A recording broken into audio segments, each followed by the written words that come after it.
प्रणाम। ओम नमः शिवाय। ज्योतिष में स्त्रैण तत्वों का प्रधान कारक शुक्र होता है और पौरुष तत्वों का प्रधान कारक मंगल होता है। हालांकि कुछ लोग गुरु को भी मानते हैं, लेकिन एक बात को समझे कि गुरु हमारे भाग्य का प्रोटेक्शन है। यानी कि हमारे जीवन में शुभ घटना सही समय पर घटित होने के लिए जो भाग्य की अनिवार्यता आवश्यकता होती है, वो गुरुदेव हमें प्रदान करते हैं। लेकिन वो पति के कारक नहीं। तो तो गुरु का प्रभाव क्षेत्र अलग है और मंगल का प्रभाव क्षेत्र अलग है। इसलिए बेहतरीन प्रिडिक्शन के लिए मंगल को ही देखना चाहिए। इसीलिए विवाह पश्चात का जीवन जानने के लिए पुरुष की कुंडली में हमें शुक्र को ही देखना चाहिए और किसी स्त्री की कुंडली में हमें मंगल का ही अध्ययन करना चाहिए। देखिए, ये क्योंकि पुरुष का जैसे ही विवाह होता है तो तत्पश्चात ही उसके जीवन में बदलाव अवश्य ही आते हैं। चाहे वो अच्छे हो, नकारात्मक हो, लेकिन बदलाव तो निश्चित ही आते हैं। तो ये बदलाव को हम जाने कैसे, किस प्रकार से जाने, आखिर क्या मोड रहेगा, ये हम शुक्र से अवश्य ही जान सकते हैं। किस प्रकार से देखना चाहिए, यही तो आज हमारा विषय है। तो आज के इस वीडियो का विषय है Venus and life after marriage. तो किस प्रकार से किसी पुरुष का जीवन विवाह पश्चात मोड़ ले सकता है, बदल सकता है, तो यही हम इस वीडियो में जानेंगे। तो आइए देखते हैं इस वीडियो में इन डिटेल में। तो देखिए, ये प्रथमतया हम जानेंगे। देखिए, आज का टॉपिक है लाइफ आफ्टर मैरिज, यानी कि वीनस। क्योंकि वीनस बेसिकली बेसिक स्ट्रक्चर है कि हम किस प्रकार से जानेंगे। तो वीनस के थ्रू, वीनस के पॉइंट ऑफ व्यू से ही हम ये सब चीजें जो है या ये सब पॉइंट्स है, विवाह पश्चात क्या हो सकता है, ये जाने। क्योंकि वीनस का आकलन, वीनस की समझ बहुत ही महत्व रखती है किसी पुरुष की कुंडली में। तो देखिए, आज का टॉपिक है लाइफ आफ्टर मैरिज, वीनस। और वीनस के पॉइंट ऑफ व्यू से देखिए किस स्वरूप में। देखिए, हम इसे दो स्तर पर जाने। पहले तो एक थ्योरी, मतलब बेसिक स्ट्रक्चर क्या है, आपको किस प्रकार से जानना चाहिए इन सभी वीनस को, या किस प्रकार से आपको देखना चाहिए। और दूसरा प्रैक्टिकल एप्लीकेशन, यानी कि आखिर कुंडली के माध्यम से हम जानेंगे। क्योंकि जब तक आप किसी विषय को अनुभव के स्तर पर नहीं जानते, तब तक उस विषय के बारे में आपकी समझ कम ही रहेगी। इसलिए प्रैक्टिकल एप्लीकेशन ये सबसे महत्वपूर्ण है। तो देखिए, वीनस जनरली हम देखेंगे, आखिर वीनस क्या है। तो जनरली हम किस प्रकार से वीनस को देखें। देखिए, Venus topic first is general. General यानी कि आखिर शुक्र है क्या? क्योंकि शुक्र को समझना बेहद आवश्यक। तो इन सभी को, इस टॉपिक को समझने के लिए आपको पहले शुक्र को समझना है। और अगर आप शुक्र को समझ गए ना, तो ये पूरा विषय आप सहज तरीके से समझ और समझ जाओगे। क्योंकि शुक्र समझना इतना भी आसान नहीं। तो देखते हैं हम कि शुक्र आखिर है क्या जनरली। तो शुक्र देखिए स्त्रैण तत्व का कारक है। जैसे मैंने पहले भी बोला कि शुक्र स्त्रैण तत्व का प्रमुख कारक है। तो इसलिए आपको स्त्रैण तत्व के लिए शुक्र को देखना आवश्यक है। जैसे जीवन में कलाएं, आनंद, तो ये सब जो चीजें होती है, जो स्त्रैण तत्वों के भीतर आती, ये सब शुक्र में भी नेचुरल तरीके से होती है। ये शुक्र का कारक दूसरा है। और ये सबसे महत्वपूर्ण है, शुक्राचार्य। शुक्राचार्य क्यों? एक बात को आप भली प्रकार से समझिए कि अगर आप शुक्राचार्य के जीवन चरित्र को समझ गए, तो आप शुक्र को सही तरीके से समझ जाओगे। अगर आपको शुक्र को समझना है, तो पहले शुक्राचार्य को समझिए। क्योंकि हम शुक्राचार्य को ही शुक्र से लिंक करते हैं। तो देखिए, शुक्राचार्य आखिर कौन है। देखिए, वो तो महागुरु है ही, लेकिन उन्हें महागुरु क्यों कहा जाए। देखिए, शुक्र और गुरु ये दो ग्रह ऐसे हैं जिनके भीतर गुरु तत्व हमेशा से ही समाहित रहा है। तो इसलिए शुक्राचार्य के पास नॉलेज है और मृत संजीवनी जैसी अद्भुत विद्या है। लेकिन नॉलेज, परम गोपनीय नॉलेज, परम गोपनीय ज्ञान, अद्भुत, अवर्णनीय, जो अलग है, परम गोपनीय है, रहस्यमय ज्ञान वो शुक्राचार्य के पास है, यानी कि शुक्र ग्रह में भी ये तत्व अवश्य ही है। शुक्र ग्रह कहीं ना कहीं तो अद्भुत, रहस्यमय और परम गोपनीय से परिपूर्ण होता है, और शुक्र ग्रह में भी गुरु तत्व समाहित है।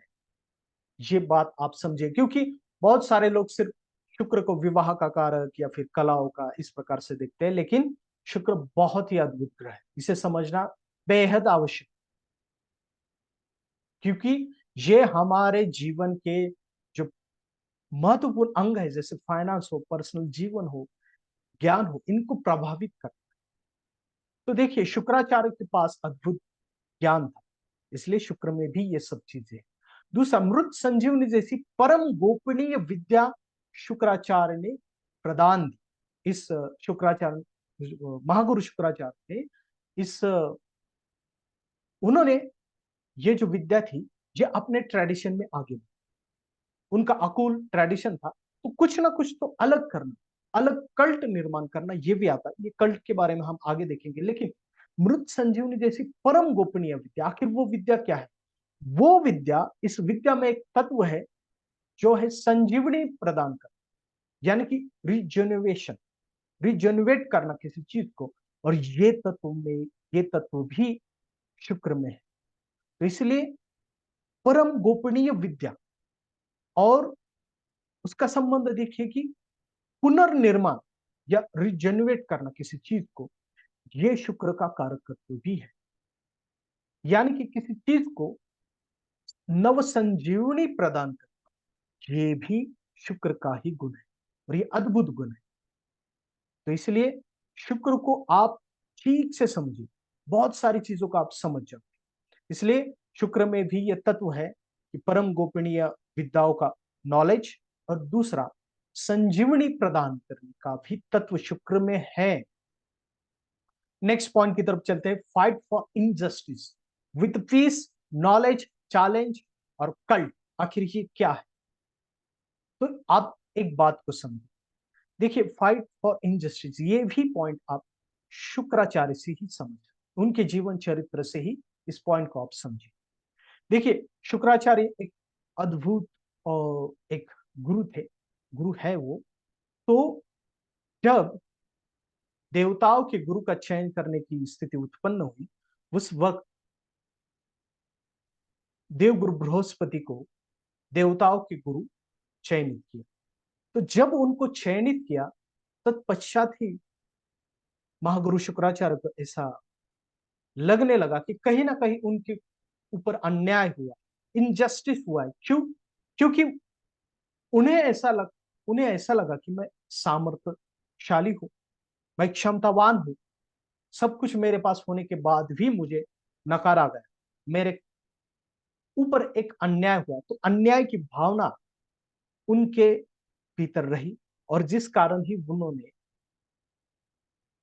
दैत्यों का गुरुपद स्वीकार किया। लेकिन उन्होंने एक तय किया, एक सोच के साथ तय किया कि यस, आई मैं एक चैलेंज को एक्सेप्ट करूंगा, और कुछ ऐसी चीजें करूं। जैसे उन्होंने दैत्य का गुरुपद स्वीकार किया, और उन्होंने अपना नॉलेज, उन्होंने खुद के नॉलेज से अपना एक कल्ट बना, जिसे अकूल कल्ट भी, यानी कि अकूल ट्रेडिशन भी कहा जाए। एक चैलेंज का स्वीकार किया कि मेरे पास जो क्षमता है वो अतुलनीय है, और मैं अपनी क्षमताओं का उपयोग करके मैं इन दैत्य को भी कहीं ना कहीं तो उस स्तर पर लेके अवश्य ही आऊं। तो ये चैलेंज स्वीकार किया, और वो भी किसके साथ? अपने नॉलेज, अपने नॉलेज और अपने कल्ट के साथ उन्होंने ये सब चीजें की। और ये भी सब चीजें उन्होंने शांति के साथ की। ये भी आप याद रखिए कि उन्होंने ये सब चीजें अपने नॉलेज और शांति के साथ, ये सब चीज कल्ट, यानी कि वो एक अकूल कल्ट उन्होंने निर्माण किया, और उन्हें चैलेंज दिया देवताओं को। तो यही गुण कहीं ना कहीं पे शुक्र में भी है, चैलेंज करना, लेकिन नॉलेज के साथ अपना खुद का कल्ट, यानी कि कुछ तो ऐसी चीजें या ग्रुप करना कि जिससे वो आगे बढ़ा जाए, और वो भी सब कुछ सोच के, समझ के, शांति के साथ कर। तो ये गुण भी शुक्र में है। दूसरा नेक्स्ट टॉपिक के तरफ हम आगे बढ़ते हैं, ट्रस्ट विद ब्लाइंड। शुक्र में ये क्वालिटी है कि शुक्र एक विश्वास कर, उसे सब कुछ पता होता है, वो सब कुछ जानता है, लेकिन फिर भी किसी व्यक्ति के ऊपर विश्वास करना, यह गुण शुक्र में भी है। इस प्रकार से ये भी आप शुक्राचार्य से या शुक्राचार्य के स्टोरी से आप समझ सकते। देखिए, अगर इस पॉइंट को आप समझना है, आप एक स्टोरी को समझ। देखिए, देवगुरु बृहस्पति के पुत्र थे कच्छ। उन्होंने शुक्राचार्य के पास जाकर मृत संजीवनी विद्या सीखी।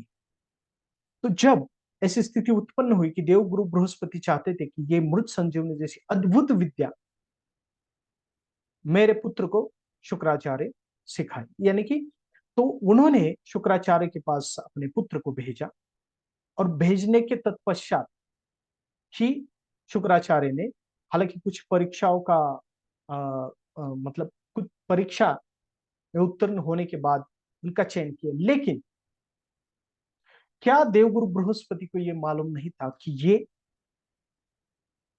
मेरे जो अपोजिट गुरु है देवगुरु बृहस्पति, उनका पुत्र है, और शायद ये विद्या सीख कर इस विद्या का मेरे ही शिष्यों के खिलाफ या दैत्यों के खिलाफ इस्तेमाल कर सकते, ये जानते थे वो। तब भी उन्होंने उसके ऊपर विश्वास किया और उनको वो विद्या सिखाई। और आगे क्या हुआ कि जैसे उन्होंने वो विद्या सिखाई, तो वो फिर देवताओं के पास जाकर उन्होंने उस विद्या का इस्तेमाल करके देवताओं को पुनः कहीं ना कहीं तो संजीवनी प्रदान। हालांकि कुछ लोग ये भी मानते हैं वो अलग स्टोरी है देवयानी की, लेकिन फिर भी कच्छ ने देवताओं को ये विद्या से संजीवनी प्रदान की है, वो अलग विषय है, आज का टॉपिक नहीं है। तो इस बात को समझिए शुक्राचार्य के इस स्टोरी से कि ब्लाइंड फेथ, शुक्राचार्य सब कुछ जानते थे, वो तो महागुरु है, लेकिन फिर भी उन्होंने ब्लाइंड फेथ किया, ट्रस्ट किया। तो ये जो ट्रस्ट करना है, ये शुक्र में इनबिल्ट क्वालिटी, वो कारकत्व है। वो सब कुछ जानते हुए भी किसी के ऊपर विश्वास करना, ये शुक्र में एक अद्भुत गुण भी है। शायद वो नकारात्मक हो सकता है, सकारात्मक भी हो सकता है, लेकिन है, ये क्वालिटीज है शुक्र। इस प्रकार से ये क्वालिटी आप अवश्य ही ध्यान रखिए शुक्र। नेक्स्ट है रिस्पॉन्सिबिलिटी, यानी कि क्या? देखिए, शुक्र है जो काल पुरुष कुंडली होती है, उसमें शुक्र द्वितीय भाव यानी कि द्वितीय सेकंड हाउस और सेवंथ हाउस, इन दो का लॉर्ड है। तो सेकंड हाउस होती है हमारे फैमिली, और सेवंथ हाउस होती है हमारी फैमिली यानी कि वाइफ या हस्बैंड। ये इनकी जो आपको रिस्पॉन्सिबिलिटी है वो लेनी ही पड़ती। तो ये जो रिस्पॉन्सिबिलिटी होती है, ये शुक्र से ही हमें, और इसका भी कारक शुक्र ही है। तो इसलिए एक जो रिस्पॉन्सिबिलिटी है होती है किसी मनुष्य के जीवन में, वो भी शुक्र से ही आती है। नेक्स्ट है डिटॉक्स, यानी कि क्लींजिंग, किसी चीज को क्लीन करना, ये भी शुक्र का कारकत्व है। तो शुक्र डिटॉक्स का भी कारक। इन और नेक्स्ट है इन सर्च ऑफ बेटर, यानी कि क्या? देखिए, शुक्र कारक है किसी उत्तम चीज का हासिल करना, किसी उत्तम चीज को हासिल करना, हासिल नहीं, प्राप्त करना। क्यों? क्योंकि वो हमेशा से ही उत्तम चाहता है। तो जब तक उसे कोई बढ़िया या उत्तम चीज नहीं मिलती, तब तक वो सर्च ही करता रहता है। तो इनकी चेकलिस्ट बहुत लंबी होती है। तो कई बार शुक्र के कारण जब विवाह का समय आता है, या विवाह यानी कि जब चयनित करना पड़ता है हमारे लाइफ पार्टनर को, तब व्यक्ति जिसका शुक्र बलवान हो, वो हमेशा से उसकी चेकलिस्ट ज्यादा रहती है, यानी कि ये भी चाहिए, ये भी चाहिए। उसे हमेशा से लगता है कि इससे बेटर मुझे मिल सकता। तो ये तत्व भी शुक्र में है कि इन सर्च ऑफ बेटर, हमेशा से ही उत्तम की, बेटर की चाह रख, ये अद्भुत गुण शुक्र में भी है। तो इस प्रकार से है। तो इन पॉइंट को देखिए, आप समझे, तब आप शुक्र को बेहतर तरीके से समझ जाओ। तो आगे बढ़ते हैं। नेक्स्ट है बोल्ड पॉइंट्स, यानी कि बोल्ड पॉइंट्स क्या है? बोल्ड पॉइंट्स क्या है कि जैसे ही किसी व्यक्ति का या किसी पुरुष का विवाह होता है, तत्पश्चात आखिर किस प्रकार से उसके जीवन मोड़ लेगा। इसमें देखिए आप किस प्रकार से ले सकते हैं उसका जीवन मोड़। तो यहां पर देखिए अपवर्ड और डाउनवर्ड शिफ्ट हो सकता है, करियर या फाइनेंस में बदलाव आ सकता है, हैप्पीनेस लाइफ में हैप्पीनेस आ सकता है या संघर्ष उत्पन्न हो सकता है। ये चीज में ही शिफ्टिंग तो होगी ना कहीं तो यही इसी में से एक मोड़ आए, तो ये मोड को भी देखना चाहिए। तीसरा है, नेक्स्ट पॉइंट को देखते, three layer structure. Three layer structure आखिर क्या है कि किसी भी प्रिडिक्शन तक जाने के लिए आपको इन तीन स्तर पर या तीन तलों पर आपको अवश्य ही देखना चाहिए। लग्न कुंडली, नक्षत्रांश और D60। इसमें नक्षत्रांश और D60 बहुत ही आवश्यक बातें हैं। हालांकि हम नक्षत्रांश को अभी नहीं देखें क्योंकि नक्षत्रांश बहुत बड़ा और अलग टॉपिक है, लेकिन D60 को आज हम अवश्य ही देखेंगे और इंटरलिंक मेथड देखेंगे कि D1 और D60 का इस्तेमाल करके, उपयोग करके आपको इंटरलिंक मेथड के साथ किस प्रकार से आप प्रिडिक्शन तक जा सकते हैं, वही हम प्रैक्टिकल एप्लीकेशन में देखेंगे। आज अवश्य ही आपको कुछ अलग कंटेंट इसमें अवश्य ही मिलेगा D60। हालांकि बहुत सारे लोग इसका इस्तेमाल नहीं करते, वो अलग बात है, लेकिन अवश्य ही इस्तेमाल करना चाहिए क्योंकि D60 के बिना सब कुछ अधूरा और अपूर्ण है। इसलिए D60 मस्ट है, चाहे कोई भी प्रिडिक्शन। हाउ चेकलिस्ट, यानी कि इन सभी चीजों को हम देखें कैसे, किस प्रकार से देखेंगे। देखिए पहले तो आपको वीनस की पोजीशन लग्न में देखनी है और वीनस से आपको चीजों को देखना है। ये किस प्रकार से देखना है, ये सब चीजें हम प्रैक्टिकली तो अवश्य ही देखेंगे कुंडली में, तब आपको ये ज्यादा क्लियर। देखिए वीनस की पोजीशन आपको लग्न कुंडली में देखनी है और D60 में भी देखनी है, लेकिन लग्न कुंडली में हाउसेस कौन से, 2, 10, 11 हाउसेस देखने हैं।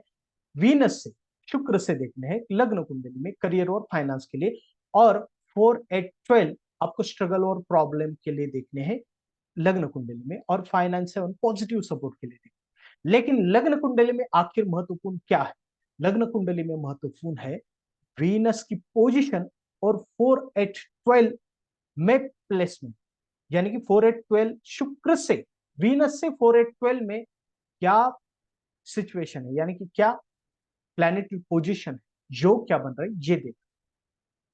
नेक्स्ट है इसमें भी प्लैनेट को देखना। कौन से प्लैनेट्स को देखना है आपको, Saturn, Jupiter, moon, Mars, Saturn के। यानी कि सैटर्न को क्यों देखना है, वीनस से सैटर्न की पोजीशन बहुत महत्वपूर्ण है कि आखिर करियर का मोड क्या होगा, ये आप यहां से जान सकते हैं। विवाह तत्पश्चात ही आखिर इसका करियर, किसी पुरुष का करियर क्या मोड़ ले सकता है, ये हम सैटर्न से जान। किस प्रकार से देखना है वो आगे हम प्रैक्टिकल एप्लीकेशन में देखेंगे। जैसे उदाहरण के तौर पर अगर वीनस से अष्टम भाव में शनि है, तो निश्चित तौर पर विवाह के तत्पश्चात ही करियर में दिक्कत आना शुरू हो सकती है। वो शायद हड़बड़ा जाएगा कि आखिर ये क्यों हो रहा है करियर। अगर 12th हाउस में वीनस से सैटर्न 12th हाउस में, तो निश्चित तौर पर कहीं ना कहीं तो लॉसेस इंडिकेट हो सकते हैं बिजनेस में या करियर।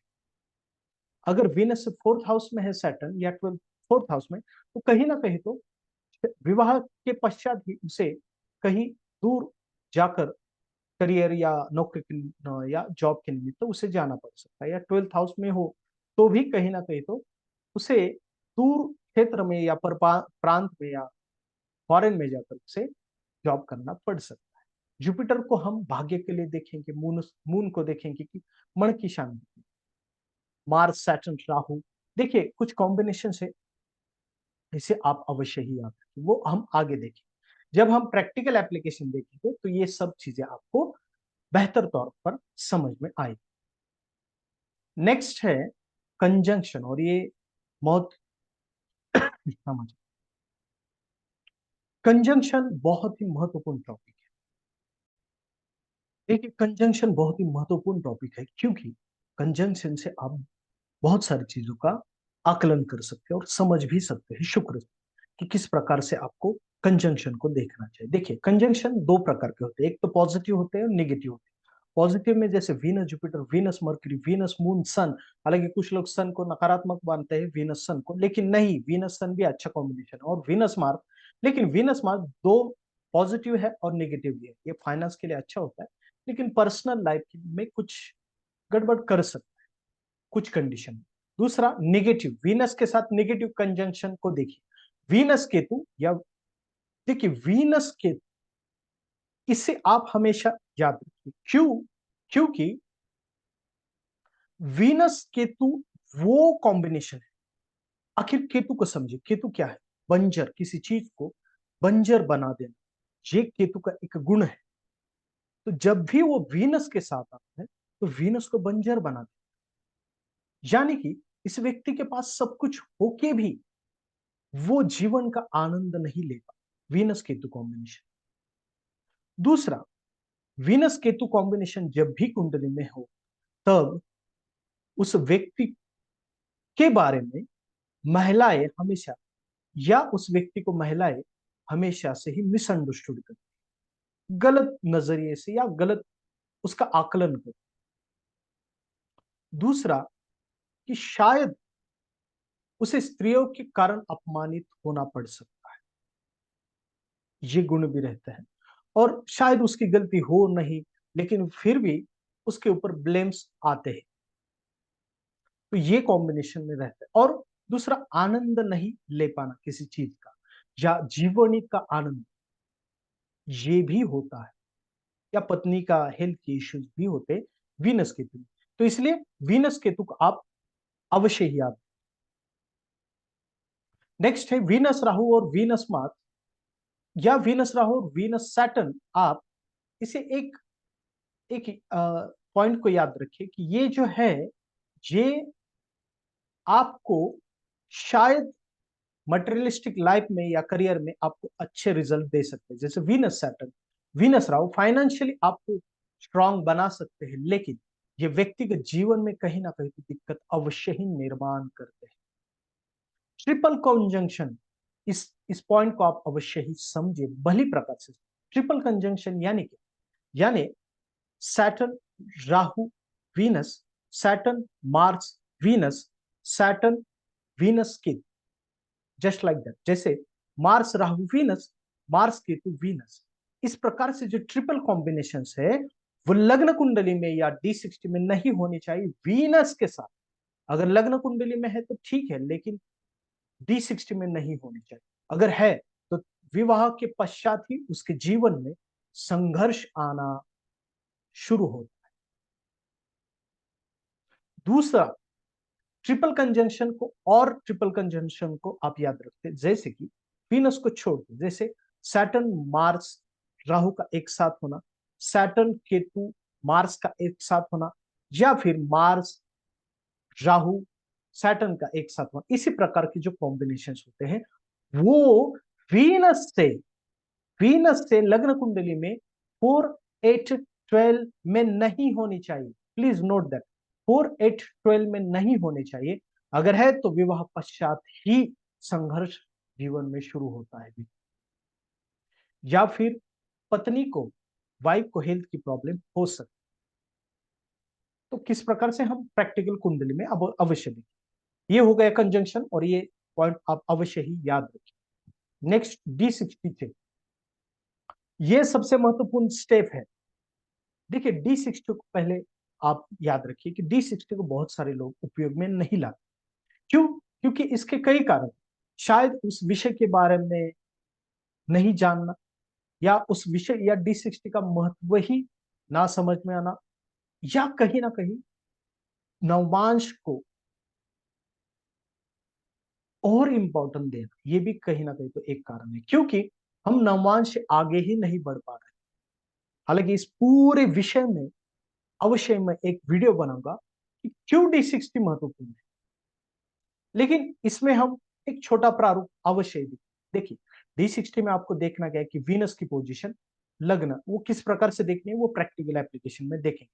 देखिए वीनस को आपको लग्न बनाना है, वहां से कुंडली को रिस्ट्रक्चर करके कुंडली का अध्ययन करना है D60 में। दूसरा है हाउस, वीनस से आपको first house, 10th house, 7th house और सेकंड हाउस को देखना है। इसमें आपको सब कुछ पता चले। दूसरा योग, यानी कि कंजंक्शन को देखना है, ट्रिपल कंजंक्शन को देखना है, सैटर्न मार्स एस्पेक्ट को D60 में देखना है। और नेक्स्ट, इंटरलिंक विद द लग्न, ये सबसे महत्वपूर्ण स्टेप है कि आपको D60 को लग्न के साथ इंटरलिंक करना है। किस प्रकार से करना है ये भी हम अवश्य ही आगे जाए कि किस प्रकार से आपको D60 के साथ इंटरलिंक करना है। और नेक्स्ट स्टेप है इंटरलिंक, और ये सबसे महत्वपूर्ण स्टेप है, इसे मिस मत कीजिए। यानी कि लग्न और D60 का इंटरलिंक, ये किस प्रकार से करना है ये प्रैक्टिकली हम देखें। नेक्स्ट 5 पॉइंट है प्रैक्टिकल एप्लीकेशन, किस प्रकार से हम देखें। देखिए कुंडली का प्रैक्टिस, लग्न कुंडली, नक्षत्रांश को देखें, D60 चार्ट हमें चाहिए, और इंटरलिंक करना है D1 और D60 को। ये किस प्रकार से करना है ये सब चीजें अभी हम प्रैक्टिकल एप्लीकेशन में वही चीजों को देखेंगे प्रैक्टिकली। तो आगे बढ़ते हैं प्रैक्टिकली। तो यहाँ पर देखिए जनरल पॉइंट्स को याद रखिए, बोल्ड पॉइंट्स को हमने देखा कि अपवर्ड डाउनवर्ड शिफ्ट हो सकता है, हैप्पीनेस स्ट्रगल, 3 लेयर देखा, हाउ चेकलिस्ट, वीनस की पोजीशन, कंजंक्शन, D60, इंटरलिंक और कुंडली की प्रैक्टिस, किस प्रकार से इन सभी का प्रैक्टिकल एप्लीकेशन करना है ये हम देखते हैं। यहाँ पर देखिए मैं हमेशा कहता हूँ कि किसी भी चीज को अनुभव के स्तर पर जान, जब तक आप अनुभव के स्तर पर नहीं जानते तब तक उस विषय के बारे में आपकी समझ कम ही रहेगी। इसलिए अनुभव सबसे महत्वपूर्ण है। तो आगे हम, तो यहाँ पर ये कुंडली है, तो इस व्यक्ति के जीवन में आखिर क्या बदलाव हुआ होगा विवाह के पश्चात ये हम जाने। देखिए यहाँ पर मंगल, यहाँ पर शुक्र कहाँ पे विराजमान है, शुक्र की प्लेसमेंट देखिए 11th हाउस में है शुक्र। तो यहाँ पर हम फर्स्ट ग्लांस यानी कि प्रथम दर्शनी कुछ चीजों को समझना बहुत ही आवश्यक है। यानी कि जैसे आप किसी कुंडली में दृष्टिपात करते हैं तो आखिर आपको कौन सी प्लैनेटरी पोजीशन नजर आती है, वो भी बहुत महत्वपूर्ण है, क्योंकि वहां से आपको एक स्टार्ट मिलता है, क्लिक होते हैं कुछ चीजें। जैसे 11th हाउस में शुक्र ये इंडिकेट करता है कि इसकी पत्नी का जैसे इसके जीवन में आगमन होगा विवाह पश्चात, तो इसका जीवन निश्चित तौर पर आगे बढ़ सकता है, इंप्रूवमेंट आए, फाइनेंशियल इंप्रूवमेंट आए, गेन होगी, या फिर सोशल नेटवर्क बढ़ेगा, इनकम बढ़ेगी, और फाइनेंशियली व्यक्ति अपने जीवन में आगे बढ़ सकता है। ठीक है, ये तो हम शुक्र से देखें। फिर आपको शुक्र से यहाँ पर क्या देखना है, 4, 8, 12। तो यहाँ पर देखिए कोई चीज है, यहाँ पर शुक्र से 4th में है शनि यानी कि सैटर्न की पोजीशन, यानी कि विवाह के पश्चात इस व्यक्ति को शायद अपने जॉब के निमित्त कहीं घर से दूर जाना पड़ सकता है। ऐसे ही हुआ, इसके विवाह पश्चात इस व्यक्ति को बैंगलोर जाके रहना पड़ा विवाह के पश्चात। तो विवाह के बाद ये 1-1.5 साल लॉन्ग डिस्टेंस में रहे हस्बैंड। तो ये क्यों, क्योंकि शुक्र से देखिए 4th हाउस में सैटर्न है, तो निश्चित तौर पर एक घर से व्यक्ति कहीं दूर क्षेत्र में रहे। तो इस प्रकार शुक्र मंगल का एक साथ होना ये भी फाइनेंशियली अच्छा इंडिकेशन। लेकिन सबसे महत्वपूर्ण स्टेप को हमें जिसको देखना है वो है D60। तो D60 से हम बहुत सारी चीजों का हम आकलन कर सकते। किस प्रकार से देखना है ये पॉइंट को आप मिस मत कीजिए। D60 अद्भुत है, D60 को अपने आप में जानना ये भी एक बहुत ही आनंददायक है। देखिए यहां पर देखिए शुक्र है, आपको फर्स्ट स्टेप है शुक्र से D60 को रिस्ट्रक्चर करना है, यानी कि शुक्र को लग्न मान के कुंडली का अध्ययन करना है, कुंडली को निकालना है। तो यहाँ पर हमने शुक्र को लग्न मानकर कुंडली का अध्ययन, कुंडली रिस्ट्रक्चर। तो यहाँ पर देखिए शुक्र सेकंड लॉर्ड है, यानी कि विवाह पश्चात फाइनेंशियल इंप्रूवमेंट होगा, फाइनेंस के बारे में कुछ ना कुछ तो घटनाएं अवश्य। नेक्स्ट आपको क्या करना है कि शुक्र किस राशि में देखना है। यहाँ पर देखिए शुक्र मेष राशि, फिर इसे इंटरलिंक करना है लग्न कुंडली के साथ। किस प्रकार से करना है, तो यहां पर देखिए आपको लग्न कुंडली में मेष राशि को देखना है, लग्न कुंडली में आपको मेष राशि को देखना। तो यहां पर देखिए मेष राशि, ओके। तो मेष मेष राशि को आप पहले तो मेष राशि को आप देखिए, ओके। तो यहां से आपको एक चीज मिलेगी। देखिए मेष राशि जो है वो 7th हाउस, देखिए यहाँ पर है D60, मेष राशि में शुक्र है D60 में, तो मेष राशि कहां पर है 7th हाउस में। 7th हाउस एक्टिवेट हो जाए विवाह पश्चात। तो और 7th लॉर्ड कहां पर है, 7th लॉर्ड है 11th हाउस में। What it indicate, 7th house क्या है, 7th हाउस सिर्फ विवाह नहीं, वो बिजनेस भी है और आउटर वर्ल्ड भी है, यानी कि बाहरी दुनिया में अपॉर्चुनिटीज मिलना ये भी है। तो विवाह पश्चात इस व्यक्ति को प्रिडिक्शन ये निकल कर आता है कि विवाह पश्चात इस व्यक्ति को अपॉर्चुनिटीज मिल सकती है, या बिजनेस में जा सकता है, या बेहतरीन अपॉर्चुनिटीज आएगी, और जिसके कारण 11th हाउस यानी कि जिसके कारण इस व्यक्ति की फाइनेंशियल इंप्रूवमेंट, ये अपने करियर में आगे बढ़े। अगर एक वाक्य में कहा जाए तो ये आर्थिक स्तर पर अपने जीवन में विवाह पश्चात आगे बढ़ेगा और करियर में भी आगे। सिंपल है। कैसे किया हमने, कैसे देखा, किस प्रकार से देखा, ये समझे। देखिए हमने D60 में गए, शुक्र की पोजीशन देखी, शुक्र मेष राशि में, और उससे इंटरलिंक कीजिए मेष राशि कहां पर है, एरियस कहां पर है, देखिए यहाँ पर 7th हाउस, 7th लॉर्ड कहां पर है, वहां से आप प्रिडिक्शन निकाल समझ जाओगे सब। नेक्स्ट आपको क्या देखना है, वीनस से आपको 10th लॉर्ड देखना है करियर के लिए। आखिर विवाह के पश्चात करियर क्या मोड़ लगा, इसलिए आप शुक्र से 10th हाउस को देखिए D60 में, पहले नोट डाउन वहां पर कौन है क्या है, ठीक है वो, और वहां की राशि देखिए, वहां पर है मकर राशि। तो मकर को देखिए और उसे लग्न कुंडली के साथ इंटरलिंक कीजिए। देखिए यहाँ पर लग्न कुंडली में 4th हाउस में है मकर राशि, इसे स्टडी कीजिए, अब प्रिडिक्शंस सही निकल कर आए। जैसे 4th हाउस में है जुपिटर, वो 3rd लॉर्ड है, और ये इंडिकेट करता है कि कहीं ना कहीं तो ये व्यक्ति अपनी जगह बदलेगा या ट्रैवल करेगा विवाह पश्चात करियर के लिए। दूसरा सबसे महत्वपूर्ण 4th लॉर्ड यानी कि मकर राशि का जो लॉर्ड है सैटर्न, वो 2nd हाउस में, ये इंडिकेट कर रहा है कि विवाह पश्चात करियर से इस व्यक्ति की फाइनेंशियल ग्रोथ होगी, करियर में ये फाइनेंशियली इंप्रूव होगा, करियर के लिए तो ये बाहर जा सकता है और फाइनेंशियली भी इंप्रूव हो सकता है। It's a short simple technique, इसे समझिए, बहुत सारी चीजों को आप समझ जाए। समझ में आया आपको? आप शुक्र से 10th को देखिए करियर लिए, वहां की पोजीशन देखिए, अगर कुछ प्लैनेट्स है तो वो क्या इंडिकेट कर रहा है, या फिर आप वहां की राशि को देखिए, राशि को देखना मस्ट है, और उसे लग्न के साथ इंटरलिंक कीजिए, वहां से प्रिडिक्शन निकालिए, प्रिडिक्शन सही आ जाए। नेक्स्ट आपको क्या देखना, नेक्स्ट आपको देखना है अब फाइनेंस के लिए, फाइनेंशियल इंप्रूवमेंट के लिए 2nd हाउस को। तो यहाँ पर 2nd हाउस में है वृषभ, वहां पर केतु है। केतु कुछ ना कुछ तो थोड़ा सा टेंशन दे सकता है फाइनेंस की, या फिर कोई ना कोई तो मिसमैनेजमेंट है, क्योंकि केतु मिसमैनेजमेंट का भी कारक। मिसमैनेजमेंट यानी कि एक ऐसा स्वभाव जो सब कुछ मालूम हो के भी मैनेज नहीं कर चीजों, अपने ही धुंध में रहे, ये केतु का गुण है।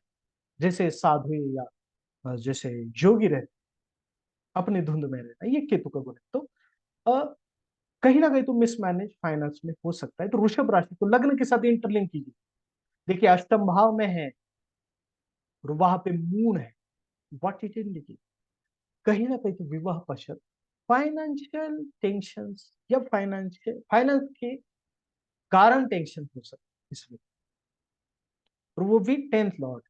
तो आखिर हुआ क्या, इस व्यक्ति की विवाह पश्चात फाइनेंशियल इंप्रूवमेंट हुई, लेकिन कुछ मिसमैनेजमेंट के कारण इसने कुछ पैसे भी लॉस किए, कुछ लोगों को इसने पैसे उधार दिए, और जिन्होंने उसके जो पैसे थे वो वापस नहीं किए, जिसके कारण ये थोड़ा टेंशन में रहा। तो ये मिसमैनेजमेंट है, लेकिन फाइनेंशियल करियर में फाइनेंशियल ग्रोथ इस व्यक्ति अवश्य अवश्य ही रही।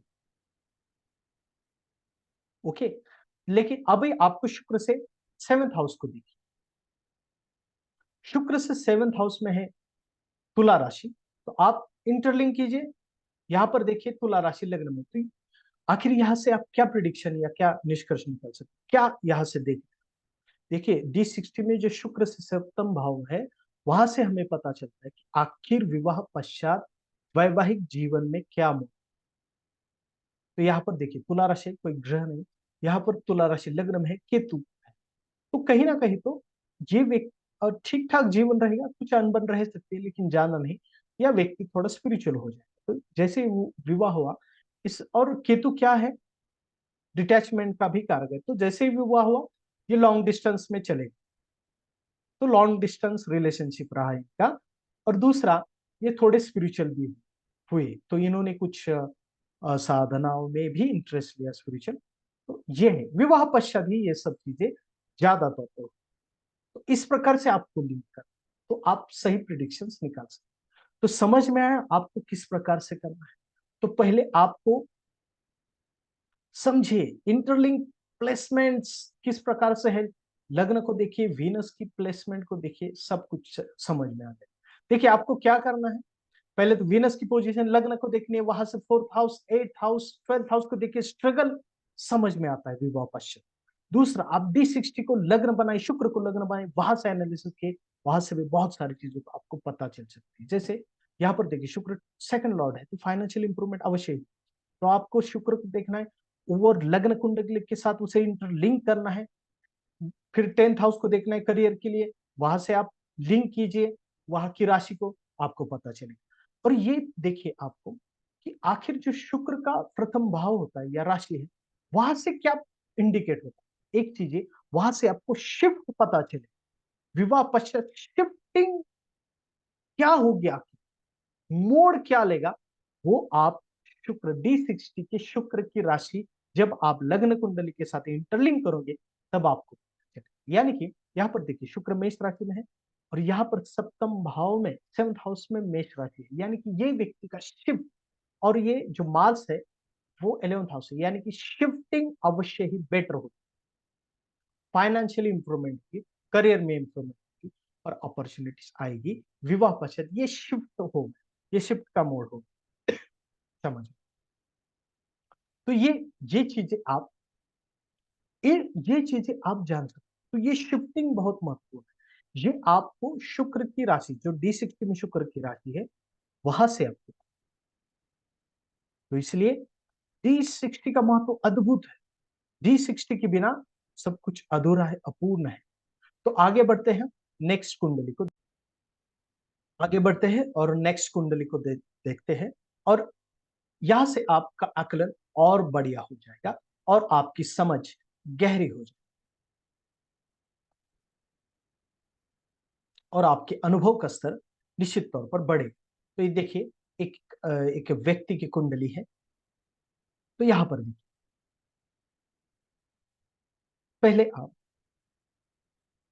शुक्र को देखिए, शुक्र की सेकंड हाउस में पोजीशन है, यानी कि विवाह पश्चात फाइनेंस के बारे में कुछ ना कुछ तो मोड़ अवश्य है। तो ये 12th लॉर्ड है, यानी कि फाइनेंस में लॉसेस हो सकते हैं, फाइनेंशियली इन्वेस्टमेंट हो सकती है, लेकिन लॉसेस अवश्य ही होंगे। और दूसरा, फाइनेंस में अवश्य कुछ ना कुछ तो होगा। नेक्स्ट क्या देखना है आपको, 4th हाउस, शुक्र से 4th हाउस को देखिए।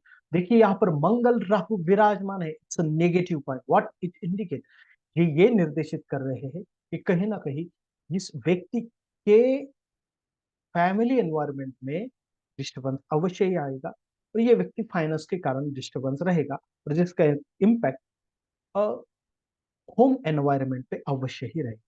दूसरा, मंगल भाई का कारक है, यानी कि भाई के कारण भी ये व्यक्ति अपने जीवन में संघर्ष कर सकता है विवाह पश्चात। नेक्स्ट आपको शुक्र से अष्टम भाव को देखिए और 12th भाव, अष्टम भाव में कोई नहीं, लेकिन शुक्र से शनि 12th हाउस में, यानी कि विवाह पश्चात ये व्यक्ति कहीं ना कहीं तो जॉब में अवश्य कुछ अलग डिसीजन अवश्य ही ले, या फिर बाहर जाकर काम कर सकता है, या कुछ ना कुछ तो लॉसेस इसके करियर में हो सकते हैं, या चेंज बदलाव हो सकता है। तो आखिर क्या हो, देखिए इस व्यक्ति ने जैसे इसका विवाह हुआ, financial up and down movement शुरू हो, इसके लॉसेस होना शुरू हो गया, और इसने जॉब छोड़कर बिजनेस को प्रथमता दी, या इसने जॉब छोड़कर बिजनेस करना शुरू किया, और जिस कारण ये व्यक्ति कहीं ना कहीं तो लॉसेस में चला गया। हालांकि ये हम और जानेंगे D60 को इंटरलिंक करके। देखिए यहाँ पर देखिए, यहां से आप शुक्र को लग्न बनाए, D60 शुक्र को हमने लग्न बनाया, तो देखिए आपको देखना है कि फर्स्ट हाउस में है मीना राशि, तो यहाँ पर मीना राशि कहाँ, देखिए 5th हाउस में है, और मंगल राहु वहां पर विराजमान है। तो ये इंडिकेट कर रहा है कि कहीं ना कहीं तो विवाह के पश्चात मोड़ जो है, यानी कि जो ट्रांसफॉर्मेशन है, बदलाव है, वो कहीं ना कहीं तो नकारात्मक हो सकता है, डाउनवर्ड हो सकता यानी कि विवाह पश्चात ये बिजनेस का जो निर्णय लेगा, उसमें इसे अवश्य ही दिक्कत आ, बिजनेस में इसे लॉसेस हो सकते हैं या कुछ। देखिए, मंगल तो वॉरियर है, डिसीजन मेकिंग है, तो कुछ और रिस्क भी है। कुछ ये व्यक्ति ऐसे रिस्क लेगा या डिसीजंस लेगा जिस कारण से ये तकलीफ में आ सकता है। ये मोड इस यहां पर इंडिकेट हुआ, शुक्र ने इंडिकेट किया, शुक्र की राशि ने इंडिकेट किया। जब हम इंटरलिंक करते हैं, देखिए D60 को लग्न के साथ इंटरलिंक कीजिए। शुक्र है, वीनस है मीना राशि में, और मीना राशि को लग्न में इंटरलिंक कीजिए तो 5th हाउस में मंगल राहु है वहां पर डेफिनेटली कुछ। और वो मंगल जो लग्न से यानी कि ब्रेन, यानी कि विचार सरणी, विचार करने की प्रणाली, तो ऐसे विचार कर गए व्यक्ति कि खुद जाकर रिस्क लेगा और कहीं ना कहीं तो दिक्कत में आ सकता है। तो ये हो गया, यहाँ पर ये प्रिडिक्शन निकाल के, ये बात, ये बात और ये ट्रैक आपको समझ में, और ये D60 से ही समझ में आ सकता है बेहतर। नेक्स्ट आपको देखना है सेकंड हाउस। सेकंड हाउस देखिए, वहां पर बुध है। ओके, तो बुध ठीक है, बुध इंप्रूवमेंट देगी या कुछ तो अवश्य ही ठीक ठाक देगी, लेकिन इंटरलिंकिंग, तो देखिए मेष राशि को तो मेष राशि है षष्ठ भाव में, वो लोन को इंडिकेट करता है, तो लोन अवश्य ही बढ़ेंगे फाइनेंस। दूसरा, मार्स का जो मेष का जो लॉर्ड है मार्स, वो फिर से मंगल राहु के साथ है, यानी फाइनेंस में फिर से दिक्कत आएगी, लोन का टेंशन रहेगा, फाइनेंशियल दिक्कत अवश्य। नेक्स्ट आपको शुक्र से 10th हाउस को देखिए D60, तो यहां पर देखिए बहुत सारे प्लैनेट्स हैं, मंगल शनि और केतु और सूर्य के एक साथ। आपको यहाँ पर किस प्रकार से विचार करना चाहिए, देखिए मंगल शनि और केतु का एक साथ होना निश्चित तौर पर करियर में संघर्ष, स्ट्रगल को दिखाता ही है। व्यक्ति कुछ ऐसे डिसीजंस लेता है जिसके कारण वो रिस्क में आता है, रिस्क डिसीजंस लेना, और जिसके कारण लाइफ में एक टर्न आ जाता है और वो डाउनवर्ड भी हो सकता है। और ऐसे व्यक्ति को संघर्ष करना ही पड़ता है, फेलियर्स होना ही पड़ता है, तब जाके इसे व्यक्ति को ऐसे पोजीशन में सक्सेस मिल सकती है, ऐसे प्लैनेटरी पोजीशन। दो और दूसरा है सैटर्न, केतु और सूर्य का एक साथ होना, ये भी नकारात्मक ही है। ठीक है, तो ये इंडिकेट हो गया कि विवाह पश्चात करियर में दिक्कत अवश्य है। फिर आप इंटरलिंक, तो यहाँ पर देखिए कहाँ पे है, धनु राशि में ये प्लेसमेंट्स है D60 में, तो धनु राशि को इंटरलिंक कीजिए, तो धनु राशि है सेकंड हाउस और उसका लॉर्ड जुपिटर है 4th हाउस, यानी कि करियर में फाइनेंशियली शिफ्ट आएगा करियर में, और करियर में ये व्यक्ति फाइनेंशियली डिस्टर्बेंस अवश्य रहेगा। क्योंकि इस सैगिटेरियस में, धनु राशि में शुक्र है जो कि 12th लॉर्ड है लॉसेस, और यहाँ की जो एनर्जी है, जो जो सैगिटेरियस की D60 की, वो यहाँ पर अवश्य ट्रांसफॉर्म होगी इस इस राशि में, इस सेकंड हाउस में।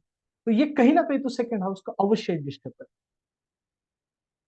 तो आखिर क्या हुआ, जैसे इसका विवाह हुआ, विवाह के पश्चात, विवाह बहुत ही अच्छी जॉब चल रही थी इसकी, लेकिन इसने ठान लिया कि मैं बिजनेस करूंगा खुद का।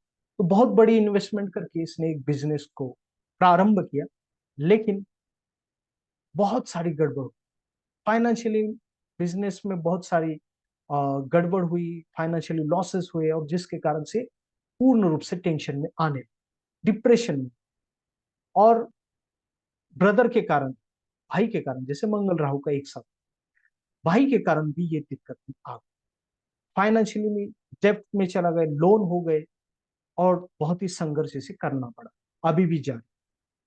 तो ये हम जान सकते हैं इस इंटरलिंक से, ये समझिए आप, इसलिए D60 सबसे महत्वपूर्ण है और उसका इंटरलिंक भी महत्वपूर्ण है। और ये याद रखिए कि यहां पर मैंने D60 का बहुत ही छोटा प्रारूप, आप छोटा, आप समझ गए होंगे कि D60 कितना अद्भुत है, तो D60 के जानना बेहद आवश्यक। तो नेक्स्ट कुंडली की तरफ हम चलते, तो आपको याद आया, तो ये समझ में आ गया, तो इसे इंटरलिंक करना चाहिए, तो किस प्रकार से करना चाहिए हम आगे और भी देखते, एक कुंडली को हम और देखते हैं ताकि आप बेहतर तरीके से समझ।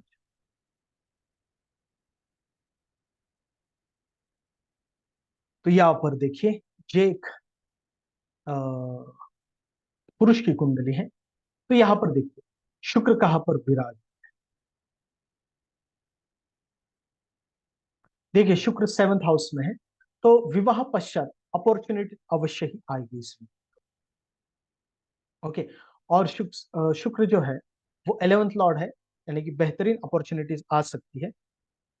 और दूसरा ये 6 लॉर्ड भी है, तो विवाह में कुछ स्ट्रगल अवश्य आए, मतलब शादी के तत्पश्चात कुछ तकलीफें या अनबन अवश्य है। फिर यहाँ पर मेनली हमें इंटरलिंक को सीखना है D60 में। तो यहाँ पर देखिए D60 में शुक्र लग्न में ही विराज, ये सबसे अच्छे। और सेकंड हाउस का लॉर्ड जो है वो शुक्र है। शुक्र से D60 में तो निश्चित तौर पर फाइनेंशियली मोड़ अवश्य आएगा और वो बेहतर रहे। और बुध और मंगल का एक साथ होना अच्छा भी है फाइनेंस में। कुछ तो डाउनवर्ड मूवमेंट हो सकते हैं, लेकिन ये इंटरलिंक से पता चल सकता है। तो देखिए आपको वृषभ राशि को देखना चाहिए। पहले तो हमें लग्नों को देखना चाहिए। शुक्र मेष राशि में, तो मेष राशि यहाँ पर देखिए 5th हाउस में है मेष राशि। और मार्स उसका जो लॉर्ड है वो 11th हाउस में है, और वो भी जुपिटर लग्न के साथ, लग्नेश के साथ। यानी कि जो मूवमेंट होगा, जो ट्रांसफॉर्मेशन होगा आफ्टर मैरिज, वो डेफिनेटली ही अच्छा होगा। विवाह पश्चात मोड अच्छा है, ट्रांसफर अच्छा होगा, लाइफ इंप्रूव होगी, फाइनेंशियली इंप्रूवमेंट होगा, करियर में इंप्रूवमेंट होगा। ये आप यहां पर समझ। नेक्स्ट आपको देखना है कि सेकंड हाउस में ऋषभ, तो यहां पर देखिए ऋषभ का 6th हाउस में है और उसका लॉर्ड 7th हाउस में है। तो ये इंडिकेट करता है कि आफ्टर मैरिज कुछ लोन हो सकते हैं, लोन। और दूसरा 7th हाउस में, यानी कि पत्नी से कुछ ना कुछ तो फाइनेंशियली इसे सहायता मिल सकती है, पत्नी के फैमिली से। दूसरा नेक्स्ट है 10th हाउस को देखिए। तो 10th हाउस है मकर राशि, और कोई प्लैनेट नहीं है, तो मकर राशि को इंटरलिंक कीजिए। देखिए सेकंड हाउस में, तो यहां से ये पता चलेगा कि करियर में फाइनेंशियली इंप्रूवमेंट होगी, क्योंकि ये सेकंड हाउस को एक्टिवेट कर रहा है इंटरलिंक करियर में। और जो सेकंड लॉर्ड है सैटर्न, वो 10th हाउस में विराजमान है, 10th हाउस में प्लेस है। यानी कि करियर में फाइनेंशियली इंप्रूवमेंट अवश्य ही होगी, अपॉर्चुनिटीज के कारण या करियर में हार्ड वर्क के अवश्य ही ये व्यक्ति करियर में फाइनेंशियली आगे बढ़ेगा। ये इस इंटरलिंक से पता चला। नेक्स्ट देखिए 7th हाउस में है, और 7th हाउस में है तुला राशि। तो तुला राशि की इंटरलिंक, तो देखिए यहाँ पर तुला राशि है 11th हाउस में। तो ये इंडिकेट कर रहा है कि विवाह के पश्चात जीवन अच्छा रहेगा, आगे बढ़ेगा, और इंप्रूवमेंट अवश्य ही। तो इस प्रकार से आपको इंटरलिंक कर, ये समझे कि किस प्रकार से आपको इंटरलिंक करना। यहां सबसे महत्वपूर्ण स्टेप है इंटरलिंक। जब तक आप इंटरलिंक नहीं करेंगे, तब तक आपको मूवमेंट पता नहीं चले। तो इसलिए आपको इंटरलिंक करना अवश्य ही आना चाहिए। इसीलिए D60 का लग्न के साथ इंटरलिंक बहुत ज्यादा मायने, इससे बहुत सारी चीजों का हमें पता चल सकता है। तो इसलिए इस वीडियो में हमने देखा, बहुत सारे पॉइंट्स को देखा, बहुत अच्छा कंटेंट है।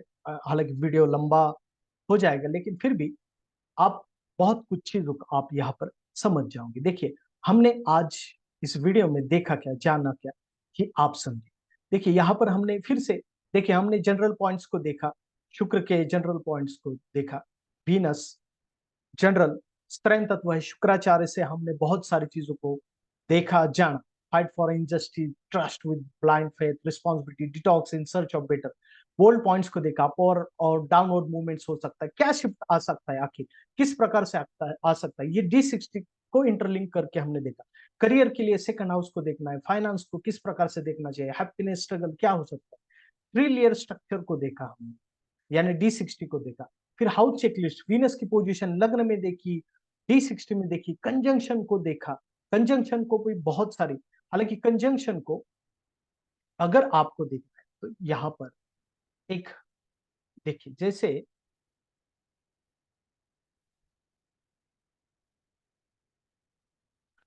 देखिए ये एक व्यक्ति की कुंडली है और यहाँ पर देखिए शुक्र के साथ शुक्र गुरु मंगल शनि शुक्र। ओके, तो ये जो है ये ये कंजंक्शन शनि शुक्र गुरु और मंगल, तो यहाँ पर देखिए शनि शुक्र मंगल का कंजंक्शन, शनि शुक्र मंगल, तो ये भी कहीं ना कहीं तो नकारात्मक प्रभाव निर्माण कर सकता है कुंडली में। और ये इस प्रकार से आपको जानना हो। दूसरा है, अगर आप देखेंगे तो देखिए इस कुंडली में देखिए D60 में, यानी कि ट्रिपल कंजंक्शन किस प्रकार से इम्पैक्ट, देखिए यहाँ पर शनि शुक्र और केतु का ये ट्रिपल कंजंक्शन D60 में निश्चित तौर पर तकलीफ पैदा कर सकता है। इस व्यक्ति के बहुत सारे 2-3 विवाह हुए। देखिए यहाँ पर शुक्र का पोजीशन देखिए, देखिए शुक्र शनि केतु ट्रिपल कंजंक्शन में। दूसरा, ठीक उसके सामने सम सप्तक योग में मंगल राहु, यानी कि शुक्र पूर्ण रूप से पीड़ित है यहाँ पूरे पाप ग्रहों के साथ, नेगेटिव इन्फ्लुएंस में। इस प्रकार से D60 में योग नहीं होना चाहिए। और उसका इंटरलिंक अगर आप लग्न के साथ करेंगे तो आपको बहुत सारी चीजें समझ में आती है। तो इस प्रकार से आपको देखना हो, इस प्रकार से आपको समझना हो। तो इसलिए हमने देखा कि किस प्रकार से, देखिए ये एक व्यक्ति की कुंडली है। देखिए शुक्र केतु, केतु शुक्र का एक साथ, यहां पर देखिए शुक्र केतु का एक साथ, वो भी क्लोज डिग्री में। अगर बेसिक्स को देखेंगे, देखिए वीनस 3 डिग्री पे है और केतु 4 डिग्री, यानी क्लोज कंजंक्शन। तो इस व्यक्ति को बहुत बार स्त्री के कारण अपमानित होना, इसके ऊपर स्त्रियों ने एक ब्लेम रखा कि ये व्यक्ति कुछ इस प्रकार से बिहेवियर है, मिसबिहेव करता है। तो इस कारण भी इस व्यक्ति को बहुत बार अपमानित होना पड़ा, और जिसके कारण इस व्यक्ति के जीवन में नकारात्मक प्रभाव भी हुआ। तो इस प्रकार से आपको हर एक चीज को देखना चाहिए। इसलिए बहुत सारी चीजों का अध्ययन आवश्यक होता है। तो हमने ये सभी चीजें यहाँ पर कवर करने की कोशिश की। तो D60 में आपको क्या देखना है, पोजीशन को देखना है, हाउस को देखना है, योग को देखना है, इंटरलिंक किस प्रकार से करना है ये देखा लग्न और D60 का। फिर हमने प्रैक्टिकली देखा, कुंडली की प्रैक्टिस की, लग्न D60 और इंटरलिंक किया डी ऑन और D60। तो सबसे महत्वपूर्ण है यहाँ पर, तो सबसे महत्वपूर्ण है इंटरलिंक। तो जब तक आप इंटरलिंक नहीं करते तब तक आप इस पूरे विषय को नहीं समझ पाए। तो इसलिए हमने आज देखा कि वीनस और विवाह पश्चात को जीवन बहुत ही सिंपल है, इजी टेक्निक्स है, और आप सही तरीके से समझ जाओ। अगर आपने D60 को अध्ययन किया, D60 को आप समझ गए, इस वीडियो को आप पुनः पुनः देखिए, आप पूर्ण रूप से समझ जाओ। और मैंने आज आपको बस D60 का एक छोटा सा प्रारूप बताया, सिंपल छोटा सा प्रारूप। तो आप समझे कि D60 क्या होगा अगर पूर्ण अध्ययन किया। तो इसलिए D60 महत्वपूर्ण है, और इस प्रकार से आपको D1 और D60 को देख के आप जान सकते हैं कि विवाह पश्चात आखिर, और शुक्र से, वो भी शुक्र से, विवाह पश्चात किसी पुरुष का जीवन किस प्रकार से मोड़ ले सकता है। आज के लिए बस इतना ही, मुझे विदा दीजिए। मैं फिर लौटूंगा कुछ अलग विषय को लेकर। प्रणाम। ओम नमः शिवाय।